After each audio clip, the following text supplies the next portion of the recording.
블레셋의 그 가드에서 도피하여 목숨을 부지하고자 침을 흘리면서 미친 척하던 다윗은 여러분 22장에 와서 아둘람 굴로 도피하고 다윗을 따라 함께 그의 나라를 이루고자 하는 사람 약 400명과 함께 그의 나라의 백성을 이루기 위한 기초적인 사람들로 이제 모이기 시작합니다. 여러분 그 21장에서 우리가 다윗이 가장 밑바닥까지 내려갔던 그림은 우리가 볼 수 있었습니다. 그게 뭐였죠? 바로 다윗이 침을 흘려가면서 바로 이 블레셋 가드 지역에 가서 이제 침을 흘리면서 자기 목숨을 부지하고자 막 미친 척하면서 문짝이 기대고 있었던 그 장면은 다윗의 인생 속에 가장 그 밑바닥에 있는 그림처럼 보입니다. 이걸 여러분들이 1차적으로 좀 기억해 주셨으면 좋겠어요. 여러분 왜 성경이 이 다윗에게 이 그림이 집중하여서 계속해서 이제 흘러가냐면은 다윗과의 그 하나님께서 다윗을 불러내서 맺으신 언약 때문에 그렇습니다. 누차 말씀드리지만은 사울 왕은 인간들이 만들어낸 왕이었고요. 다윗은 바로 하나님께서 인간의 어떤 개입이 아닌 하나님의 전적인 은혜로 다윗을 불러내셔서 이제 하나님 나라의 그 시작을 알리는 계기를 이제 만들어 가시기 위함입니다. 다윗과 사울 왕은 엄연히 다릅니다. 다윗은 하나님의 은혜 속에서 불러낸 사람입니다. 그리고 하나님께서 다윗과 이후에 진짜 이제 왕이 돼서 사울 왕이 죽고 나서 왕이 돼서 다윗과 이제 언약을 맺는 장면들을 우리가 사무엘상에 가서 또 볼 수가 있어요. 하에 가서 그러한 장면들을 우리가 다 보다 보면은 뭐가 나오냐면은 하나님께서 다윗을 좀 이렇게 편애하는 것 같다. 네. 그런 그림들이 막 보여요. 여러분 거기엔 다 이유가 있는 거예요. 왜 하나님께서 다윗을 그토록 살려두시고 그의 명맥을 계속해서 왜 유지하냐면은 거기엔 분명한 이유가 있는 거예요. 그게 왜 그러냐면은 다윗을 통하여서 하나님께서 누구를 바로 예수 그리스도를 이 땅에 보내시고자 하는 그 계획이 이미 하나님의 플랜 속에 있었던 거죠. 그래서 여러분 우리가 다 알다시피 마태복음 1장 1절을 열어보면은 우리 한번 다 이 말씀이 있다는 걸 알 거예요. 이렇게 시작한다는 거예요. 신약의 첫 관문인 마태복음 1장 1절에 보면은 아브라함과 다윗의 자손 예수 그리스도의 계보라. 이게 연결이 되는 거예요. 그래서 다윗으로 시작돼서 아브라함으로부터 시작해서 다윗에게 이르기까지 그 족보 이야기가 그대로 흘러나와서 최종 도착 지점이 누구냐면 예수님에게 그게 도착이 가요. 그러니까 여러분 아브라함에게도 하나님께서 언약을 맺어서 아무런 그 어떤 잘한 것이 없음에도 아브라함을 불러내셔서 아브라함에게 언약을 맺고 그를 살려내죠. 아브라함이 얼마나 실수투성이 많은 잘못을 합니까? 하나님께서 그에게 끝까지 그를 붙잡고 살려냅니다. 다윗도 마찬가지예요. 실수와 오합지졸이 많았지만 그를 끝까지 하나님이 붙들어내셔서 왕으로 세워서 그 명맥을 유지해 나가고 결국엔 누구를? 예수를 이 땅에 보내시는 그 일들로 하나님께서 그 계보를 족보 이야기를 이끌어 가신다라는 거예요.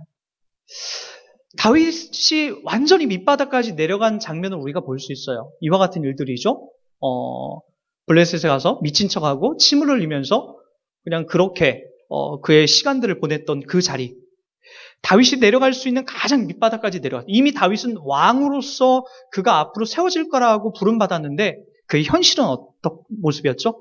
밑바닥에 내려가서 미친 척하는 장면이에요. 목숨을 부지하려고 얼마 전까지 블레셋의 그 골리앗을 때려 눕혔던 그 다윗이 이제는 그곳에 가서 어떻게 하고 있다고요? 침을 흘리면서 몸을 비비고 있는 아주 비참한 자리로 지금 흘러가고 있다는 거죠. 하늘의 왕이신 예수가 어떻게 하셨죠? 저 하늘의 모든 영광을 버리시고 이 땅의 가장 밑바닥에 내려오세요. 그래서 어떻게 보내시죠? 가장 밑바닥에 저 말구유에 태어났어요. 아무도 가지 않는 그 밑바닥에 내려가시고 아무도 따르지 않는 그 길을 그분이 따라가세요. 그 길을 앞서가세요. 아무도 죽지 않으려 했던 그 십자가에서 그분이 젊은 나이에 그렇게 죽어가세요. 가장 밑바닥으로 내려가신 예수. 가장 밑바닥으로 간 다윗. 우리는 다 이 지점에서 하나님께서 하시고자 하는 일들을 우리는 읽어낼 수 있어요. 다윗 이야기는 단순히 여러분 그의 인생의 어떤 기승전결을 통하여서 우리의 어떤 교훈서를 삼으려는 게 아니에요. 그 안에 하나님께서 다윗을 통해서 구하시고자 하는 아주 신실한 일들을 이루시려고 하는 것이고, 그것을 통해서 우리 구주 예수 그리스도를 이 땅에 보내심으로써 그 안에서 우리를 구원해내고자 하는 그 큰 그림들을 보여주고자 하는 내용들이 그 안에 가득가득 담겨져 있는 거죠. 그리고 나서 다윗은 그곳에 나옵니다. 나와서 22장에 와서 우리가 2주 전에 설교했던 내용이 뭐였죠? 바로 아둘람 공동체의 이야기가 흘러나와요. 아둘람 공동체 이야기. 이 이야기가 왜 중요할까요? 다윗은 가장 밑바닥에 내려가서 이제 아둘람 공동체의 굴에 가서 그곳에 이제 숨어 있게 됩니다. 다윗이 그곳에 있다는 소문을 듣고 어떤 사람들이 모이죠? 어떤 사람이 모입니까? 우리 한번 22장 2절을 한번 보세요. 다윗이 있다는 소식을 듣고 사람들이 모이기 시작하는데 이러한 사람들이 모입니다. 다 같이 읽어볼게요. 환난당한 모든 자와 빚진 모든 자와 마음이 원통한 자가 다 그에게로 모였고 그는 그들의 우두머리가 되었는데 그와 함께한 자가 400명가량 되었더라. 다윗이 아둘람 굴에 들어가 있자 어떤 사람들이 왔더라고요? 여기 보니까 맨 처음에 환난당한 모든 자, 그리고 빚진 모든 자, 마음이 원통한 자가 누구에게 왔다? 다윗에게 나와서 다윗 왕국을 이루는 기초석으로 이들이 맨 처음에 부름받고 있다는 거예요. 여러분, 예수님께서 그 하늘나라 복음을 전하시면서 마태복음 4장에 가보면은 이러한 이야기들이 있어요. 우리 한번 마태복음 4장, 우리 한번 23절을 한번 보세요.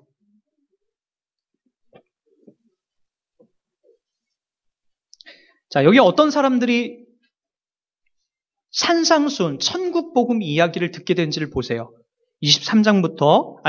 4장 23절부터 25절까지입니다. 제가 읽어드립니다. 예수께서 온 갈릴리에 두루 다니사 그들의 회당에서 가르치시며 천국복음을 전파하시며 백성 중에 모든 병과 모든 약한 것을 고치시니 그의 소문이 온 수리아에 퍼진지라. 사람들이 모든 앓는 자, 각종 병에 걸려서 고통당하는 자, 귀신 들린 자, 간질하는 자, 중풍병자들을 데리고 오니 그들을 고치시더라.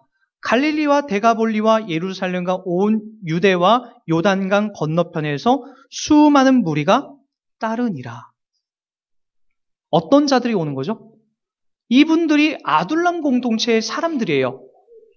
환난당한 모든 자, 빚진 모든 자, 마음이 원통한 자가 지금 어디로 초청받고 있다라고요? 이 땅에 가장 낮고 낮은 자리에 오신, 가장 밑바닥까지 내려오신 예수 그리스도에게 내려오셔서 그동안에 여러 가지 억울하고 원통한 일이 있어서 병든 것도 억울하고 귀신 들린 것도 억울한데 사람들은 나에게 저거 나중에 죽어서도 저건 지옥에 갈 사람들이야, 저건 저주받은 사람들이야 라고 했던 그 사람들이 예수에게 초청되어서 지금 산상수훈의 이야기, 천국 백성으로서의 그 이야기를 듣고 있다는 거예요. 여러분, 우리가 누리는 복음이 그런 자리로 흘러가요. 다윗에 초청됐던 다윗 왕국의 기초를 세웠던 사람들이 다 환난당하고 빚지고 마음이 원통한 자가 그렇게 다윗에게 나와서 다윗 왕가를 세워나가는 그 기초석으로 쓰이고, 마찬가지로 예수께서 이 땅에 오셔서 가장 밑바닥으로 내려오신 그 지점 속에서 이 땅에 여러 가지 억울하고 억눌려 있고 병들고 가난하고 고통당한 그 자들을 초청하여서 지금 그들에게 하나님 나라의 백성이다, 너희들도 자격이 있다 라고 하는 복음을 듣게 하신다라는 거죠. 이것이 우리가 믿고 있는 예수 그리스도가 하신 가장 중요한 일들이 되고 있어요. 이 이야기가 다윗 이야기를 통해서 보여야 됩니다. 막무가내로 우리도 다윗을 본받자, 다윗의 행적을 우리도 따라가자, 그런 이야기가 아니에요. 성경은요. 여러분들이 크게 착각하는 것이 그런 지점에 자꾸 함몰되는 거예요.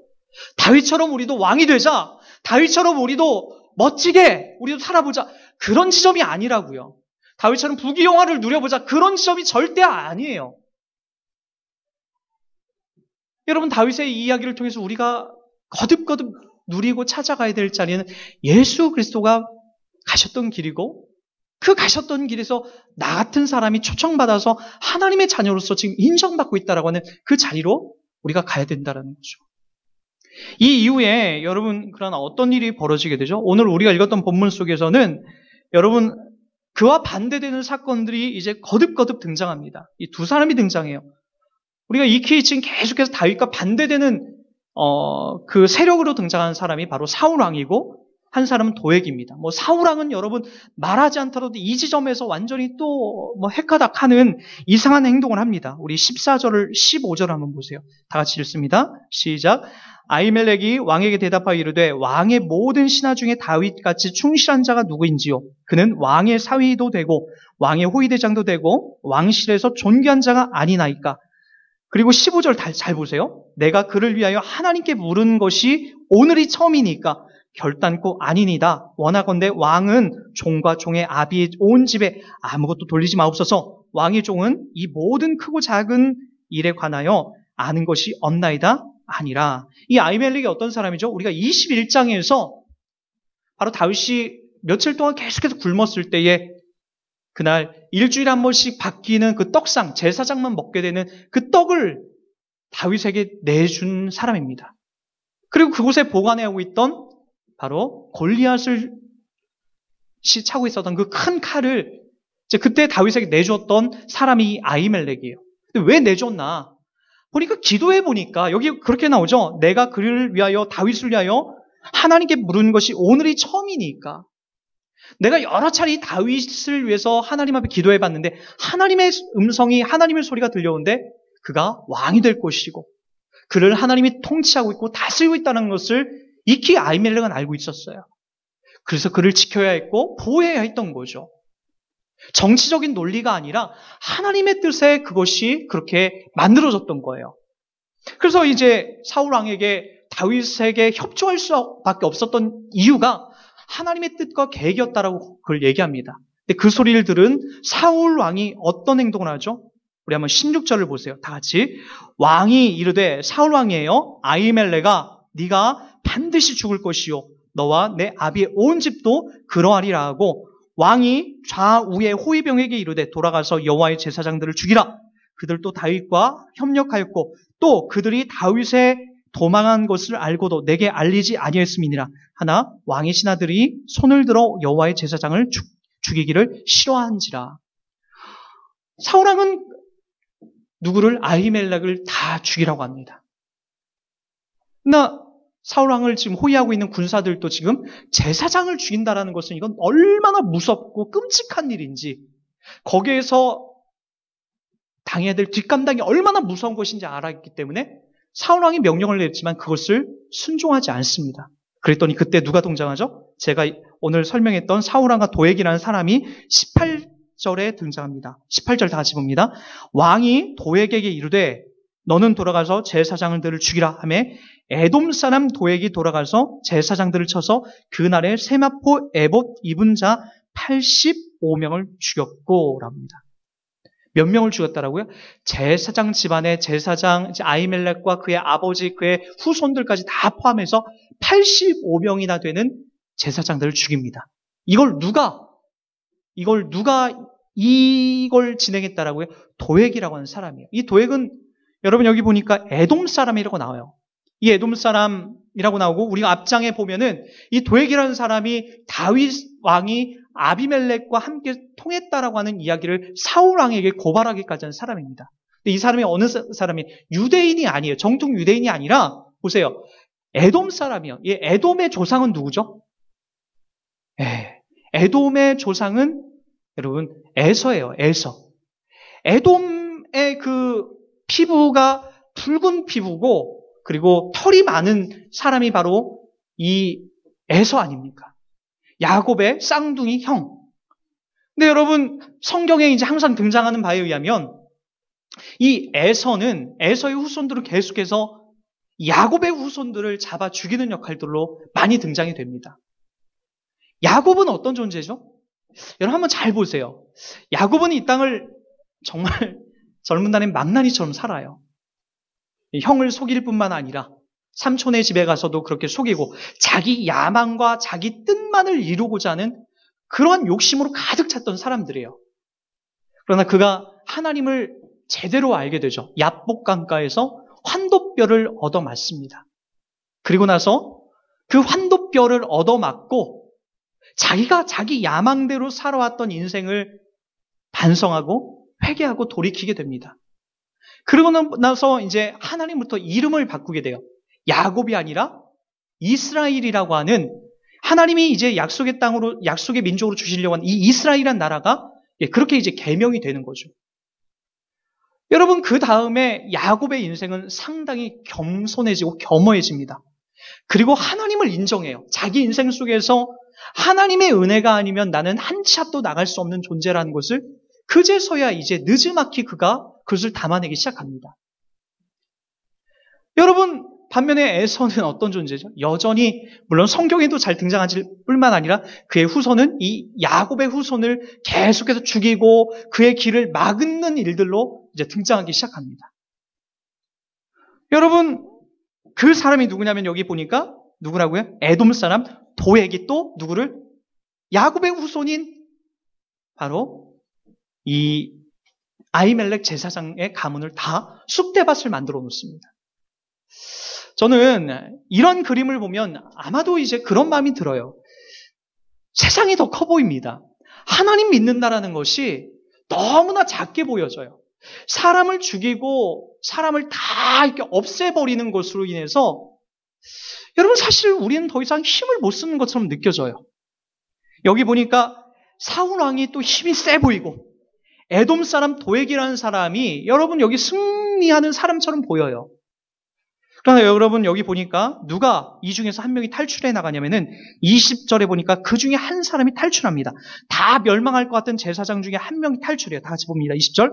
아이돔의 아들 아히멜렉의 아들 중 하나가 피하였으니 그의 이름은 아비아달이라. 그가 도망하여 다윗에게 갔어. 이 아비아달이 결국에는 살아남습니다. 제사장 한 명이 살아남아서 결국엔 다윗 왕가의 제사장으로서 또 명맥을 유지해 나갑니다. 근데 이때 이 사람이 했던 고백이 있어요. 우리 22절, 23절에 보면은 상당히 그 85명이 자기 형제 가족이 다 죽는 모습을 보고 엄청난 두려움에 발발발 떨고 있었던 것 같아요. 그렇죠? 근데 이때 고백하는 내용이 뭐라고 고백하냐면은 22절, 23절을 다 같이 보세요. 다윗이 아비아델에게 이르되 그날에 에돔 사람 도액이 거기 있기에 그가 반드시 사울에게 말할 줄 내가 알았노라. 내 아버지 집에 모든 사람 죽은 것은 나의 탓이로다. 다윗 탓이로다. 그러니까 걱정하지 마라. 23절 다 같이 봅니다. 두려워하지 말고 내게 있으라. 내 생명을 찾는 자가 내 생명도 찾는 자니 내가 나와 함께 있으면 안전하리라 하니라 라고 얘기합니다. 자, 우리는 이 지점에서 아주 중요한 것들을 하나 좀 발견해야 됩니다. 여러분, 누차 말씀드리지만 여기 등장하는 이 아비아달이라고 하는 이 사람으로 봤을 때 한 사람이 살아남은 이 자리와 이 사람이 다윗을 대면하고 있을 때에 당하는 이 고통과 두려움은 엄청났을 거예요. 여러분, 그 가족 중에 이렇게 누군가 이렇게 일찍 돌아가시는 걸 보면은 거기서 찾아오는 두려움은 이루 말할 수 없습니다. 최근에 여러분 다 아시다시피 2014년도에 우리 세월호 사건으로 인해서, 300명이 넘는 사람들이, 수장되어 그렇게 죽어간 그림들을 보면서 우리가 그런 마음, 그런 이야기를 한 사람도 있었어요. 그렇게, 지금까지 그렇게 집회할 만한 이유가 되나. 그러나 여러분, 저도 자식을 낳지 않았으면은 아마 그런 마음이 들었을 거예요. 적당히 하다 끝내지. 뭘 저렇게 저게 3년 넘게 저렇게 목숨 갖춰가면서 저렇게 싸울 일인가. 산 사람이 더 중요하지. 그러나 여러분 한번 입장을 바꿔 생각해 보십시오. 여러분들의 자녀가 그 배를 타고 가다가 그렇게 그 바다에 수장됐다라고 하면 3년이 뭡니까? 저는 죽을 때까지 아무 일도 못할 것 같아요. 보상금으로 한 10억 정도 나왔다라고 해요. 그것이 의미 있을까요? 자식이 죽었는데? 아무런 행복으로 그것이 다가오지 않는 거예요. 여러분, 지금 이 아비아달에게는 아버지와 그의 자녀들, 자기 형님들, 모든 가족이 다 죽었어요. 너무나 두려웠겠죠. 말할 수 없는 고통과 두려움이 그를 사무쳐 왔겠죠. 여러분, 가만히 보니까 우리 인생에서도 가장 두려운 게 뭔지 아십니까? 여러분, 아니라고 하는지 몰라요. 왜요? 아직은 멀리 있다고 느껴지기 때문에 그런 거죠. 죽음입니다, 죽음. 죽음이에요. 죽음의 그 미지의 세계가 도대체 어떻게 나한테 펼쳐질까? 내가 죽으면 어떤 일이 벌어질까? 아니, 내가 죽으면 진짜 하나님 나라에 가는 것이 맞을까? 그냥 끝나는 거 아닌가? 그냥 나란 존재 그냥 없어지는 게 아닐까? 라고 하는 여러 가지 복잡한 생각이 여러분들을 사로잡는 게 사실입니다. 그리고 또 하나 두려운 게 뭐죠? 세상이 크게 느껴진다라는 거예요. 세상의 돈과 부귀와 영화, 그리고 여기 아비아달이 도망쳐 나온 것처럼 누구의 힘 때문에 사울과 여기 보니까 도액으로 인한 그 죽임 때문에 그것이 너무나 무섭고 커서 도망쳐 나온 나의 처지와 나의 모습이 비참하여 여러분, 도액과 사울왕만 크게 보이고 나는 초라하게 보여지는 그 지점에서 두렵다는 거죠. 내가 매일같이 이렇게 주일날 교회만 나오고 바보처럼 이렇게 살아가는 것이 과연 이게 맞는 건가? 여러분, 우리는 이러한 지점에서 매일같이 두려울 수가 있어요. 세상에 좋은 남자, 좋은 여자, 떵떵거리고 잘 살고 좋은 차 타고 다니고 그리고 집 투기하면서 10채, 7채 막 갖고 있고 자녀들 막 다 좋은데 직장 취업하면서 막 그렇게 돈 아낌없이 펑펑 쓰는 모습 보면서 나의 초라한 모습을 보고 절망과 좌절, 내가 이렇게 죽어선 내가 더 억울한 자가 되진 않을까? 그럴 때마다 여러분 두렵고 겁이 나죠. 여러분, 그것이 사실 우리들이 매일같이 당하는 시험거리예요. 마치 여러분 그런 그림이 그려지지 않으세요? 여러분, 노아 시대 때 많은 사람들이 그냥 흥청망청 살았어요. 노아의 배를 만드는 그 일은 너무나 초라하고 바보처럼 보였더라고요. 그러나 하나님의 심판의 때가 이르게 되니까 결국에는 세상에서 흥청망청 그것이 전부인 줄 알고 놀고 살았던 사람들은 다 물에 수장이 되는 거죠. 그리고 그 방주 안에 탄 사람만 살아남더라는 거예요. 그러나 그 방주 안에 타고 있더라고 해서 안전하고 행복했던 게 아니에요. 그 기간 동안, 방주 안에 타고 있었던 그 기간 동안, 약 1년 동안 그들은 엄청난 두려움과 무서움이 그들 가운데 사로잡혀 있었죠. 한번 생각해 보십시오. 아무것도 보이지 않는 그 바다 위를 망망대해를 방주가 어디로 가는지도 모르고 막 휘청휘청 갈 때마다 그들은 얼마나 무섭겠습니까? 여러분, 우리도 마찬가지라고요. 그 방주가 상징한 게 뭐죠? 예수예요, 예수. 보이지 않는 예수, 내 안에 잡혀지지 않는 이 예수, 그 예수를 믿고 살아간다는 것이 우리들에겐 두려움이 될 수 있고 걱정과 염려거리도 될 수가 있다는 거예요. 잡혀지지 않고 먹어지지가 않기 때문에 그것이 두려울 수가 있다는 거예요. 그러나 여러분, 그 두려움 속에서도 그 방주 안에 있는 자들만 살아남았더라고요. 여러분, 우리도 두려울 수 있어요. 돈도 없고 건강도 초라하고 우리의 형편이 못났기 때문에 두려울 수 있어요. 그런데 성경은 우리들 가운데 그런 이야기를 합니다. 두려워하지 말라. 주님 풍랑 가운데 있는 제자들을 향하여서도 다 물에 빠져 풍랑 가운데 수장될 그들을 위해서도 주님은 여유롭게 잠을 주무시고 계시죠. 근데 제자들이 딱 예수님을 깨웁니다. 우리가 죽게 된 것을 돌보지 않습니까? 주님께서 그렇게 얘기하죠. 무서워하지 말라. 두려워하지 말라. 내가 여기 너희와 함께 하고 있는데 무엇이 무섭고 무엇이 두렵냐? 그 내용 아닙니까? 그러나 현실적으로 그 예수님이 또 십자가에 못 박혀 죽자 사람들은 너무나 무섭고 두려워했죠. 우리와 영원히 함께 해줄 줄 알았던 그 주님이 십자가에 못 박혀 죽게 되자 그들은 또 좌불 안석이 되고 막 두려움 속에 떨어요.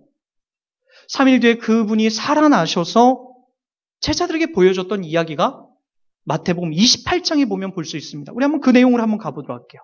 그리고 오늘 말씀을 정리하도록 하겠습니다.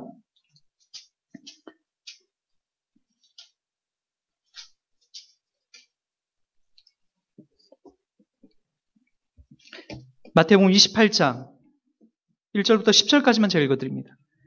안식일이 다 지나고 안식 후 첫날이 되려는 새벽에 막달라 마리아와 다른 마리아가 무덤을 보려고 나갔더니 큰 지진이 나며 주의 천사가 하늘로부터 내려와 돌을 굴려내고 그 위에 앉았는데 그 형상이 번개같고 그 옷은 눈같이 익거늘 지키던 자들이 그를 무서워하며 떨며 죽은 사람과 같이 되었더라. 천사가 여자에게 말하여 이르되 너희는 무서워하지 말라. 십자가에 못 박히신 예수를 너희가 찾는 줄을 내가 아노라. 그가 여기 계시지 않고 그가 말씀하시던 대로 살아나셨느니라. 와서 그가 누우셨던 곳을 보라. 또 빨리 가서 그의 제자들에게 이르되 그가 죽은 자 가운데서 살아나셨고 너희보다 먼저 갈릴리로 가시나니 거기서 너희가 배우리라 하라. 보라 내가 너희에게 일렀느니라 하거늘 그 여자들이 무서움과 큰 기쁨으로 빨리 무덤을 떠나 제자들에게 알리려고 다름질할세. 예수께서 그들을 만나 이르되 평안하냐 하시거늘 여자들이 나와 그 발을 붙잡고 경배하니 이에 예수께서 이르시되 무서워하지 말라. 가서 내 형제들에게 갈릴리로 가라 하라. 거기서 나를 보리라 하시니라. 여러분, 여기 여자들이 죽은 것처럼 두려웠던 게 뭐죠? 이 무덤 안에 시체가 있어서 예수님의 시체를 닦으려고 왔는데 시체가 안 보이고 하얀 옷을 입은 천사들이 보이기 시작하는 거예요. 거기서 1차적으로 죽은 사람처럼 몸이 굳습니다. 얼마나 무섭겠습니까?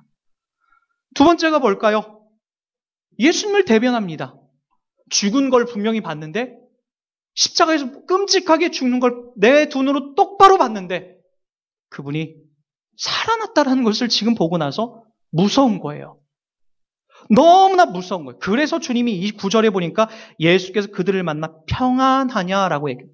그 두려운 마음 속에 그 염려되고 정말 복잡한 그 마음 속에 평안을 얘기하는 샬롬을 얘기하고 있죠. 10절에 또 이렇게 해가지고 무서워하지 말라. 두려워하지 말라. 가서 내가 내 형제들에게 갈릴리로 가라. 살아난 이야기를 전하라는 거죠. 내가 사망을 이기고 죽음을 이기는 자다. 몸소 그것을 보여주고 있는 거죠. 그래서 주님이 십자가로 기꺼이 가셨는 거예요. 저 십자가의 고통 뒤에 죽음 뒤에 난 반드시 살아날 수 있다라고 하는 내가 사망을 이기고 살아난다라고 하는 분명한 그 힘과 능력이 주님에게 있었기 때문에 그 길을 갈 수 있었던 거죠. 여러분, 우리도 무서워요. 두려워요. 세상이 진짜인 것 같고 손에 잡히는 돈이 진짜인 것 같고 세상의 이야기가 여러분들이 먹고 마시는 것이 진짜인 것 같고 주님은 가짜인 것처럼 느껴져요. 신기루처럼 느껴져요. 안 잡히기 때문에 무서워요. 매일같이 두려워요. 이게 진짜인지 사실인지 매일같이 무섭다는 말이에요. 여기 등장하는 여자들처럼. 이게 실존이죠. 그러나 그 안에서도 주님 안에 있는 우리들에게 주님이 오늘 또 약속하시는 게 있어요. 두려워하지 말라. 무서워하지 말라. 내가 이 사망을 이긴다. 마치 제사장 그룹의 한 명이 도망쳐 나와서 다윗에게 내려갔을 때 다윗이 했던 이야기가 뭐죠? 너희 가족들을 다 죽인 것은 내 책임이다. 걱정하지 마라. 나와 함께 있으면 네가 안전할 거다. 우리 주님도 똑같이 얘기하는 거죠. 뭐라고 얘기하는 거죠? 너희를 이렇게 죽이고 이 사망 가운데서 너희를 이렇게 고통스럽게 예수 믿는다라고 하는 이 자리가 너희들 매일같이 두렵고 무서운 것은 걱정하지 마. 나 때문에 그렇다. 걱정하지 마. 두려워하지 마. 내가 그 자리에서 반드시 너를 살려낼 거야. 라고 얘기하신 주님의 이 목소리가 들리지 않습니까? 얼마 전에 몇 해 전이죠. 우리나라에서 그 최초로 그 장애인 중에 미국으로 유학 간 사람이 강영우 박사예요. 시각장애인이었죠. 어렸을 때 그 길 가다가 운동장에서 동네 형들이 찬 축구공에 맞아서 두 눈이 실명됐어요. 근데 좋은 아내를 만나서 열심히 공부해서 결국에 미국으로 처음으로 장애인이 유학 가서 박사 학위를 받은 사람 첫 1호가 바로 이 강명우 박사입니다. 근데 몇 년 전에 이분이 이제 돌아가셨어요. 아직은 할 일들이 더 많았는데 알고 보니까 어느 병원 가서 검사를 해보니까 암에 걸린 거예요. 암. 그리고 이제 3개월밖에 못 산다라고 하는 사망 선고가 내려졌죠.